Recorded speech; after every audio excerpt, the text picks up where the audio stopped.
Hello, welcome to Meet the Author, sponsored by Author Event Network, in partnership with Bremerton Public Access Television. I'm your host, Guy Morris. Author Event Network is a nonprofit association of local authors who sign books at local festivals, fairs, and events. Our guest today is Amy Dressler. Hi, Amy. How you doing? Hi, I'm good. Thanks for having me. Well, so glad to see you. You're a new member, so this is our first chance of meeting, so I'm excited to get to know you a little bit. Yeah. Well, we're going to dive right into it. Okay. All of our interviews are with authors, and so it's all about the author and their books. I want to start by having you tell us what inspired you to become an author. It's always an interesting story because an author is not exactly a big money-making thing. No. So it's always a good way to start with what inspired you to be insane.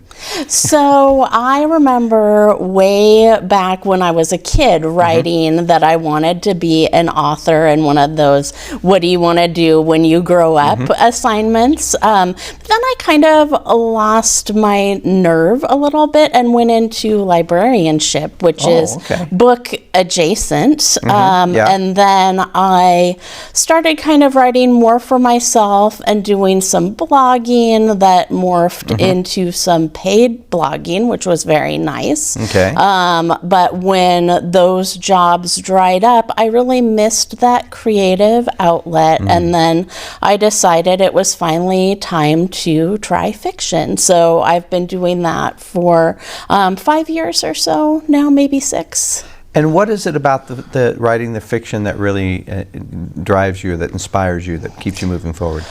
To do something creative. I've kind of always been one of those people who has like a story narrative running in my head. Like I might be making up histories for people I see on the ferry or at a restaurant, or narrating my day with like an omniscient voiceover. So I decided maybe it's time to start putting some of that on paper for other people. That's excellent. My wife tells me telling people those stories are rude. Yeah, no, keep them to myself. Yeah. So what kind of genres do you write? What's your favorite So genre? I write romantic comedy, and what I'm working on now is a series of adaptations of Shakespeare's comedies, because I've enjoyed reading some of those. Jane Austen retellings are very popular in the contemporary rom-com space, and I thought there was room to do that with some of Shakespeare's stories too. And there's always a little bit more going on for the characters than just the love stories. They're rom-coms, but they also veer a little bit more into the women's fiction space as well. Oh, interesting. Okay. So rom-com with certainly a sensitivity there. Yeah. Okay, so different than how a guy would write it. Maybe. Depends on the guy. Let's assume yes. What do you consider the key themes then? So that if you're writing from that women's fiction to the rom-com, what kind of themes do you think your readers will discover in your book? So most of my writing focuses on a woman who's on a verge of change or a journey of discovery. So and there are a lot of themes of community, family, and friends always play a big role in the writing, and figuring out their life path. Just like me, they may have started out thinking they were going to have one kind of career or one sort of life, and then things happen, and that all changes, and there's a big story there for all of us when things like that happen. So that's the point in these characters' lives where I'm writing about what's going on for them. Now, where do you have your characters set? What kinds of careers? How do they interact? Tell us a little bit about that character world. All different, but I do like to give my characters interesting jobs. So in my first book, How to Align the Stars, the main character is an astronomy professor, which was a big research stretch for me because I am not a science person at all, but I learned a lot about the things she would would need to know to do her job well. And then there's another character in that book who's a college student, but she's very interested in the history of design and fashion, and she is a sewist, which I didn't even know sewist was a word until I started researching this book. Yeah, like a seamstress, but it's a seamstress. I'm familiar with that. So she starts making her own wedding dress, and I got to learn all about that. And then in The Best Advice, which is my new book, the main character is an advice columnist, which I thought would be very interesting to write. That's part of my being sort of nosy. I love to read advice columns. Sort of a little Sex and the City-ish. A little, yeah. Okay, interesting. Okay, I always find it interesting to find out how authors set their characters, because I think it almost always reflects a little bit of author secret ambitions. Oh yeah. You know, what I would have been if I had, in another life, or what I could be if I really had the talent, and what I would be if I were tall. Those kind of things. Tell us a little bit about you tell us about the settings, the kinds of characters. What kind of ordeals do you think they're experiencing? Tell us a little bit about those experiences. So I'll talk about The Best Advice first. This is a reimagining of As You Like It. So in that story, the Rosalind character has been exiled from court. In this story, she loses her job. She writes an advice column. It's a column that she inherited, kind of the byline from her mother, who has recently passed away. And she argues with her editor, who also used to be her stepfather. It's a family business publication. Quits her job, but she really feels like she needs to keep that connection to her readers and writing. She's grieving, and she feels like doing the column was a connection to her mother that she can't lose. So her friends kind of advise her to take on an alter ego, which she does, and she takes on a male pen name and starts writing for a new publication, which causes all kinds of problems. There's also a love interest who she meets the day she quits her job, and she ends up texting him as this alter ego, and he doesn't know what's really her, and so there's all kinds of hijinks in the midst of really coming to terms with her grief too, because her life has now been upturned, and she comes to realize that part of the reason she's been behaving so rashly is that she's still kind of dealing with that loss and needs to just sort of face it head on. So it really is a light, fun story, I promise, but it does have this undertone. I can see a lot of comedy elements in there, and those certainly are a lot more realistic life goals than I put my characters through. I think your characters have an easy time. Maybe, yeah. I'm much more torturous to my characters. Maybe that's my own masochistic tendency or something. I'm not sure.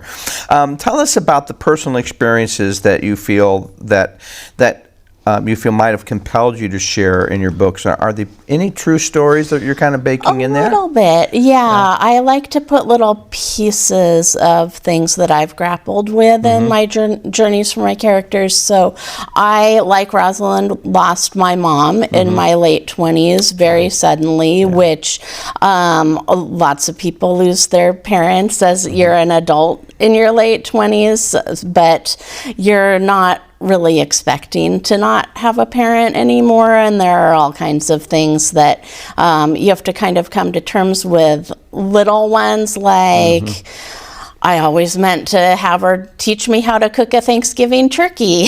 And then bigger ones like she wasn't at my wedding. And that was really sad. So those are some of the things that Rosalind goes through to realizing. But other than that, she's nothing like me. She's much pushier than I am. And then in How to Align the Stars, which is a Much Ado About Nothing retelling. I love that.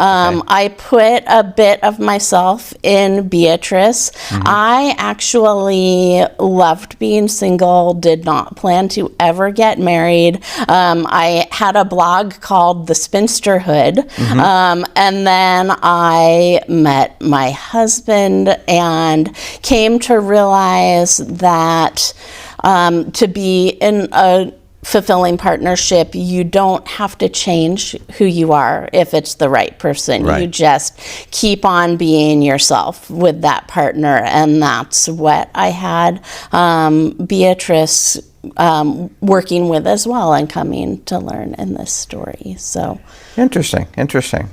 Now, what inspired you to really kind of go in the Shakespearean kind of direction? I think that's very interesting. Yeah. I love that concept. I mean, he really did a great job at writing about real human flaws and failings, and of course those are themes that we all resonate with, the pride, the joy, the loss, the grief. But that is an interesting pattern to basically say, I'm going to modernize Shakespeare. What was behind that decision? So I was a theater kid in junior high and high school. My introduction to Shakespeare was playing Helena in a really pretty awful musical adaptation of A Midsummer Night's Dream, but I loved the story and all the wacky hijinks, all the things that we enjoy in our modern romantic comedies, the When Harry Met Sally, or certainly 10 Things I Hate About You, which is a Shakespeare adaptations. All those pieces of wacky scenarios and people falling in love through banter, they're all there in his stories. And so I wanted to work with those and bring them into a contemporary setting, and especially work with some of the female characters who don't have as much to say in some of the original plays, partly because they were originally played by young men who were inexperienced actors. And when you have a play, there's no internal monologue unless you have a soliloquy. So when I'm adapting the story, I get to invent all that inner narrative and all that stuff that's going on inside, and choose the point of view characters, which does cause some problems because sometimes I want to show an event that the character whose head we're in was not present at. So I have to get a little creative there sometime.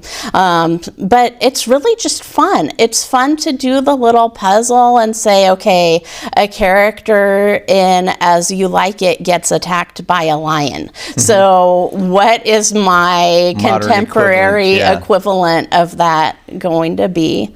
So what did you choose? I think readers will have to read the book to find out. No spoilers. Okay, no spoilers. It's attacked by something. Yeah. Okay, I'm going to use my imagination. Okay, well, tell us about the titles of your books, why you title them that way, and are they part of a series or are they independent, do you think? So these are all Shakespeare adaptations of the comedies, but the stories stand alone. Unique characters in each one? Okay. There is a tiny cameo in the best advice from How to Align the Stars that really sharp readers might pick up on, and I may do a little bit more of that. I think also I am considering a prequel for the best advice, and readers will know from some of the names of the characters' parents, maybe which play I'm planning to bring to life there. Okay, interesting. So little subtle clues for your dedicated readers. Yeah, for the real Shakespeare nerds, but you don't have to be a Shakespeare nerd to enjoy these books. I've had readers who don't know the plays at all also enjoy them, which is what I intended. Well, I mean, Shakespeare certainly gave us the templates for many of our modern day themes and stories. The tragedies and some of these templates, and we still use them. They were so exemplary in how they were structured, and he taught us about structure. Yeah. And bringing in the human condition. I love that. Do you have any further books coming out soon, or what's your plans coming up? Nothing soon. As we're doing this interview, the best advice is not quite out yet. It comes out on July 8th, so okay, good. It will be out, I think, by the time people see this. Okay. And I am writing something based on A Midsummer Night's Dream, but I'm still in the early stages of that project. So I'm going to focus on 3 protagonists for that book, so it's a complicated story structure that I hope will be a lot of fun to read. I always find those to be the most fun myself. Now, where are these located? Do you take place in the Seattle area? Do you go someplace else? Or how do you choose your locations and settings and world building? So I grew up in Washington State, and I am choosing locations that I really love around the state. So How to Align the Stars is set in Eastern Washington's wine country at a small liberal arts college. I went to Whitman, so it's very loosely based on Whitman and Walla Walla. I always make up a town a little bit so that I have some room for creative license and I don't have to stick to keeping everything just as it is. The best advice starts in Seattle and then moves on to the Olympic Peninsula and is set in a town a little bit like Paulsbo, but not exactly Paulsbo. Okay, so you're kind of basing your world on real worlds, but you're kind of you're glossing over with sort of fictional names and elements to those worlds. Yeah, so it lets me. So it's familiar to you, but it's not necessarily going to, conflict with, the local diner on the corner. Right. So I don't get a letter that says you can't take the ferry right into Paulsbo. I know you can't. Okay. Yeah, my books require a lot of research, and I'm actually trying to connect all those facts, even to the point of where a character gets his gelato in the middle of Rome. Oh yeah. And trying to make sure that there's a factual element there. But my books are definitely much more realistic. I'm not trying to give my readers the relief of the fantasy, so I can see the difference there. Tell us about what you want your audiences what do you want your readers to really pull away from when they read your books? What are you hoping the emotional things are, the transition, any provocative things? What do you want the experiences that you want your readers to come away with? Well, first of all, I write for fun. I want my readers to have a fun escape that doesn't feel so light that they're not thinking, but light enough that you could read these books on an airplane or a beach vacation and feel like you had a good time with the characters and laughed and cried a little bit and come away with an emotional journey. I always write from a little bit of a feminist angle. And what do you mean by that? In How to Align the Stars, I wanted to write a body positive romance. So B is a larger woman who has a fulfilling, wonderful love story, which you don't see that often in popular culture. So I wanted to show that in a way that felt true to me and that felt satisfying for my readers who wanted to see themselves in the story. As a theater kid who was kind of the chubbier kid in school, I never got to play those roles, and so I wanted to show that story in a way that was satisfying. In the best advice, I have Rosalind grappling with wanting to write some more socially progressive things and answer advice columns from kids who need help figuring out their identity and working with parents who aren't as supportive. And her editor does not support that, and that's why she quits. So she is working on trying to find a place where she can support and write about those more socially charged things that she wants to cover. Okay, excellent. That's a good contrast. I like that.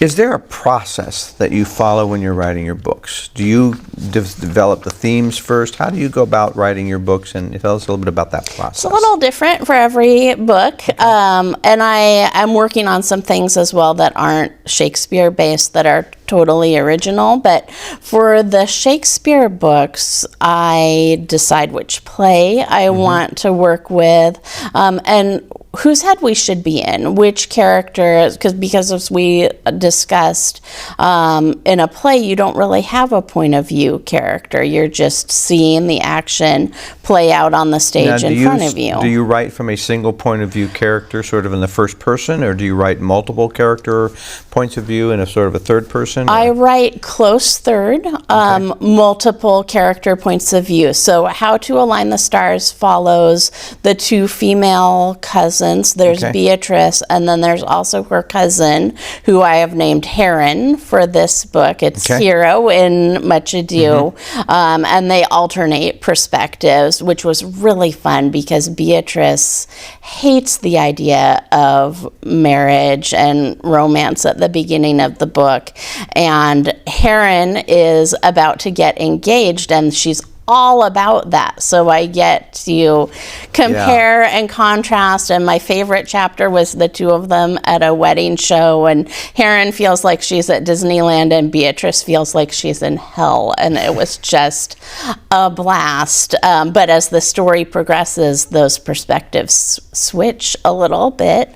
The best advice is mostly Rosalind's perspective, but I also have scenes from the point of view of her love interest, and a couple of other characters who are kind of a surprise. Okay, I love that. I personally love multi-character, multi-POV, because it gives you the ability to learn things that your main character might not know. Yeah. And that adds, giving the audience that sort of hint. Yeah, The main character doesn't know this, but you know it. Yeah. I find that allows for a lot more room to create tension and funny scenarios and all kinds of different things. I think that's wonderful. What do you love most about being an author?